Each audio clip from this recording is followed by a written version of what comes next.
சிங்காசனத்தில் வீற்றிருக்கும் சர்வ வல்லமை உள்ள தேவனுக்கு ஸ்தோத்திரம். பிதா குமாரன் ஆவியானவரை கனம் பண்ணுகிறேன், ஸ்தோத்தரிக்கின்றேன். ஹல்லேலூயா. கர்த்தர் நல்லவர், அவர் கிருபை என்றும் உள்ளது. கர்த்தர் நல்லவர், அவர் கிருபை என்றும் உள்ளது. கர்த்தர் நல்லவர், அவர் கிருபை என்றும் உள்ளது. ஆம், என் அன்பு சகோதர சகோதரிகளே, யூடியூப் நேயர்களே, உங்களை இந்த சேனலுக்கு அன்புடனே இந்த நாளில் வரவேற்று, இதோ இந்த நாளிலும் ஒரு வசனத்தை கொடுப்பதில் நான் மிக்க மகிழ்ச்சி அடைகின்றேன். சங்கீதம் 146:5, யாக்கோபின் தேவனை தன் துணையாக கொண்டிருந்து தன் தேவனாகிய கர்த்தர் மேல் நம்பிக்கையை வைக்கிறவன் பாக்கியவான். ஆம், என் அன்பு தேவனுடைய பிள்ளைகளே, நம்முடைய தேவன் ஆபிரகாமின் தேவன், ஈசாக்கின் தேவன், யாக்கோபின் தேவன். எப்படி அழைத்தாலும் அவர் நம் தேவன், பிதாவாகிய தேவன்.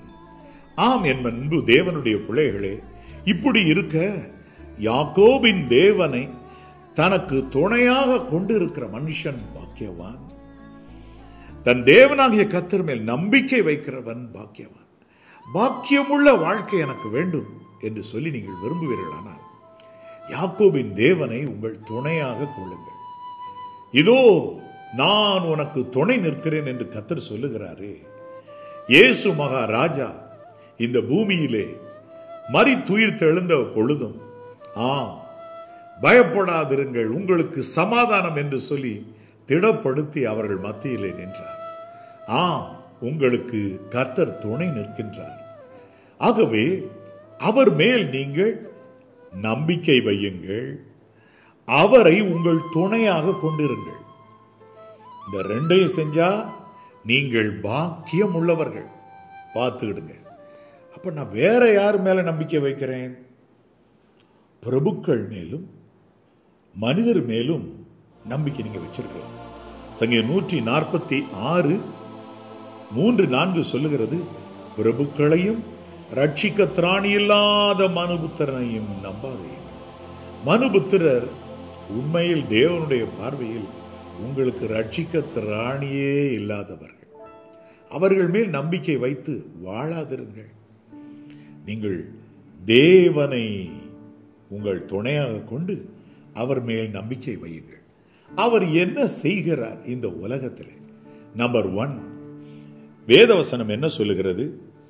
சங்கீதம் 146:6, அவர் வானத்தையும் பூமியையும் சமுத்திரத்தையும் அவைகளில் உள்ள யாவையும் உண்டாக்கினவர்.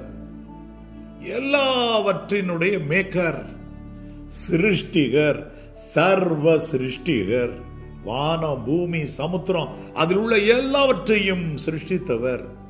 வாவ்! அப்படியானால் அவர் மேல ஏன் நம்பிக்கை நீங்க வைக்க கூடாது? அவர் என்றைக்கும் உண்மையை காக்கிறவர், உண்மையின் பக்கம் இருந்து அதை காக்கிறவர். என் அன்பு தேவனுடைய பிள்ளைகளே, அவர் என்னென்னவெல்லாம் செய்கிறார்?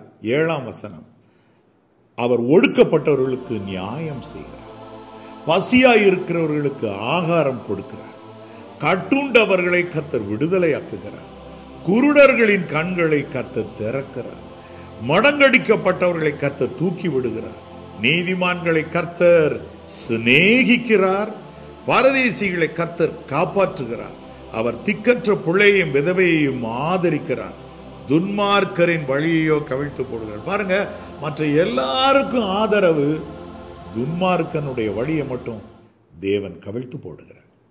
இன்றைக்கு ஆண்டவரை நம்பிக்கையாக கொள்ளுங்கள், அவரை உங்களுக்கு துணையாக கொள்ளுங்கள். துன்மார்க்கனுக்கு மட்டும் கர்த்தர் விரோதமாய் கிரியை செய்கிறார், துன்மார்க்கரின் வழியையோ கவிழ்த்து போடுகிறார், தலையில கவிழ்த்து போடுவார். அப்படியானா உங்களுக்கு அவர் துணையாகவும் அவரை உங்களுக்கு நம்பிக்கையாகவும் இருந்தா உங்கள் வாழ்க்கை மகிமையாய் மலரும், வாழ்ந்து சுகித்திருப்பீர்கள் நிறைவாக. சங்கீதம் 146:10 சொல்லுகிறது, கர்த்தர் சதா காலங்களும் அரசாளுகிறார், சதா காலங்களும் அரசாளுகிறார். சியோனே, உன் தேவன் தலைமுறை தலைமுறையாக ராஜரிகம் பண்ணுகிறார். ஆகவே சதா காலமும் ஆளுகிறபடினா கர்த்தர் உங்களை எல்லா தீமைக்கும் விலக்கி பாதுகாப்பார்.